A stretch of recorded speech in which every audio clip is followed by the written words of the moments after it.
Now you've decided that you want to do some leather.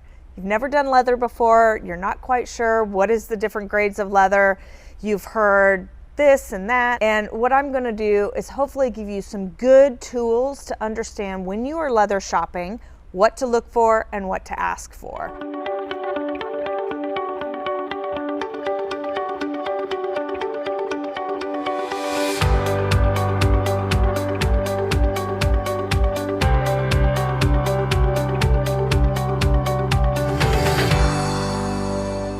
So I remember as a kid sitting on my parents' Naugahyde sofa, and it was not the most comfortable thing. You know, your legs would stick to it in the summer, it was cold in the winter, and so a lot of times people get confused about the feeling of leather and what should it feel like, what should you be investing in. Do you want to invest in more of your top grain leathers, which is more expensive, but there's a reason for that?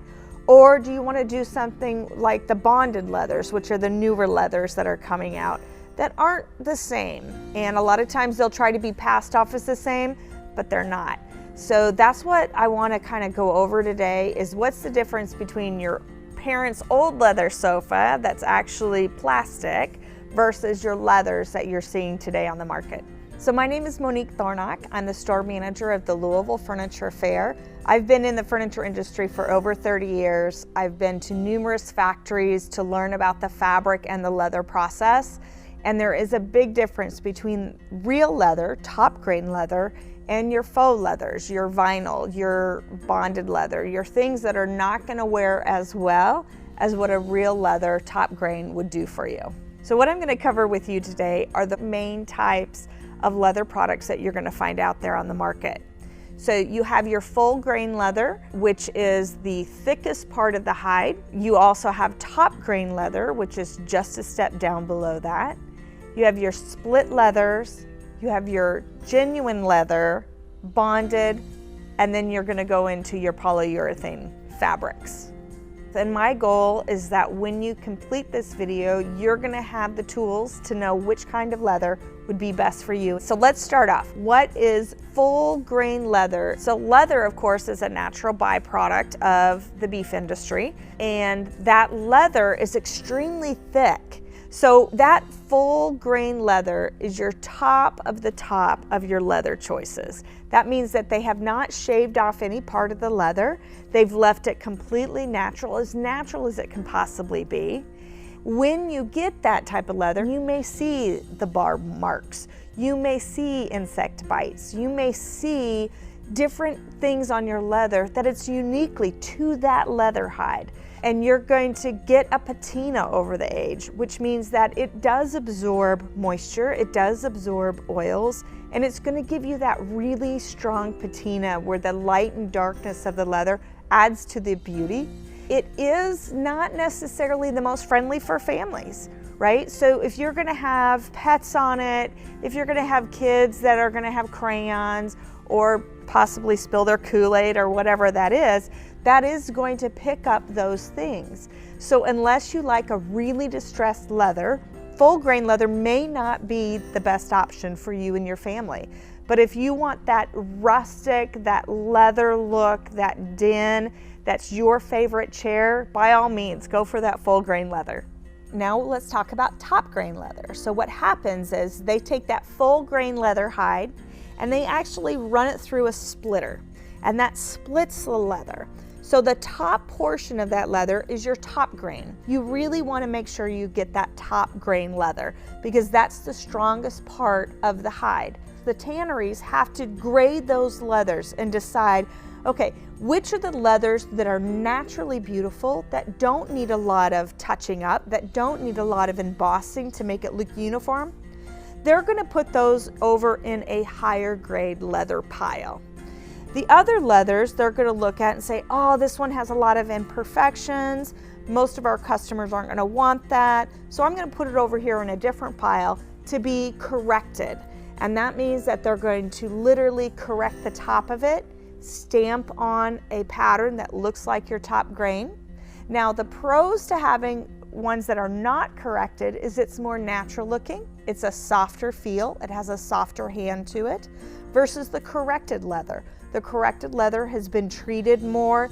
It's been roughed up and embossed, and whatever that process is that they're making that leather to look the way it does, it tends to be a little more stiff.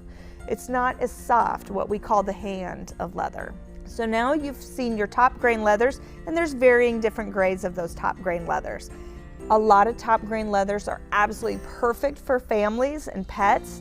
They're very kid friendly. They're going to wipe right off, and they're going to last 7 times longer than any fabric. So even though your investment is a little bit more with your top grain leather, you're going to have it for a lot longer. Let's talk about split leathers or genuine leather. You'll see this stamped on many products that are sold as an all leather product. And you'll see genuine leather stamped in your shoes, you'll see it in your purses, you'll see it on belts all the time. And what they're really talking about is the split underneath part of that leather.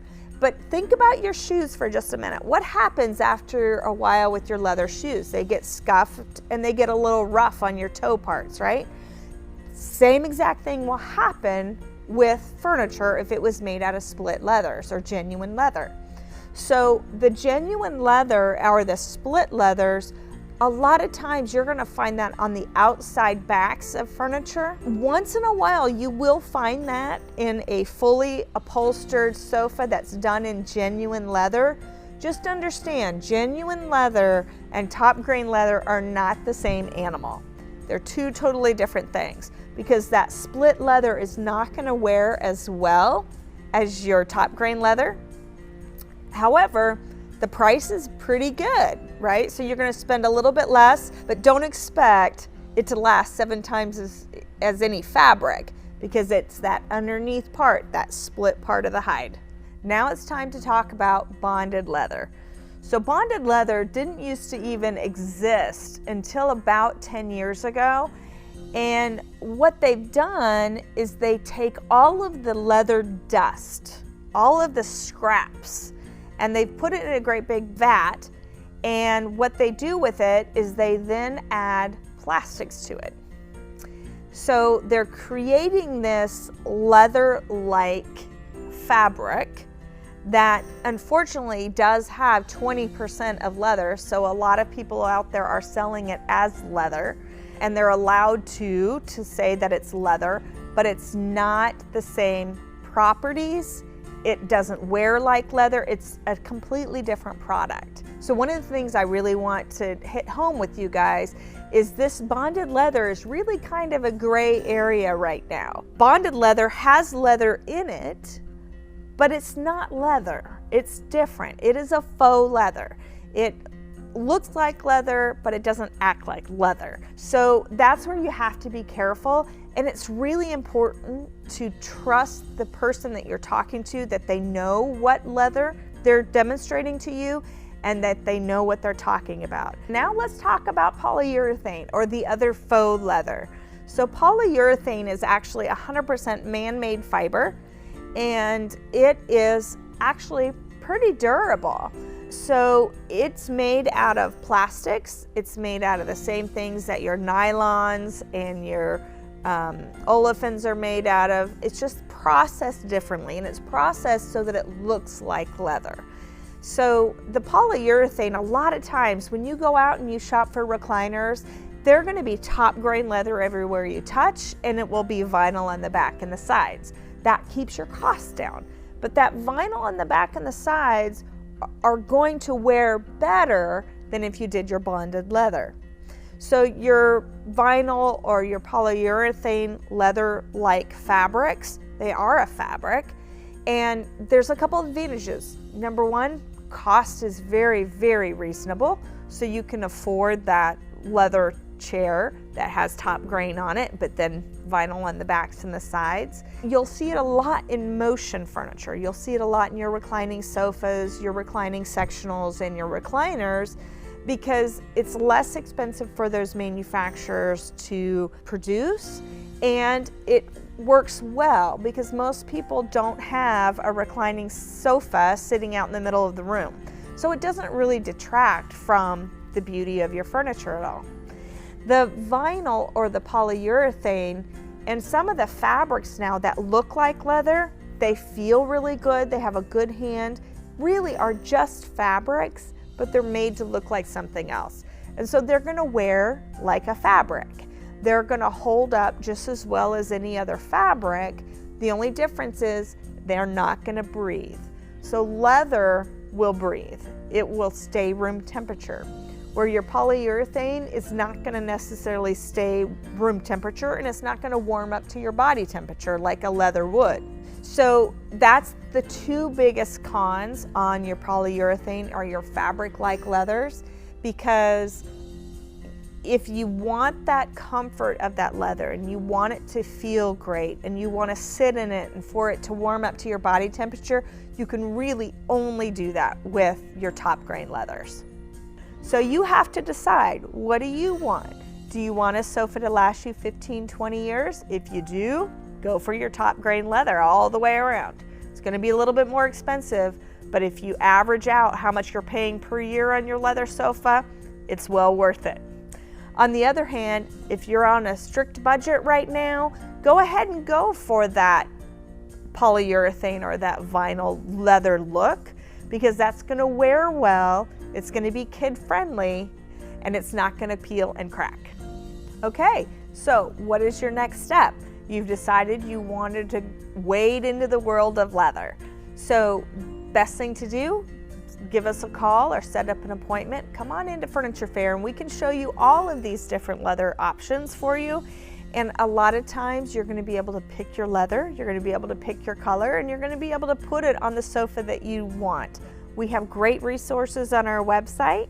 You can come into the store and talk to any of our knowledgeable salespeople, or set up an appointment so that way we can give you individualized one-on-one time.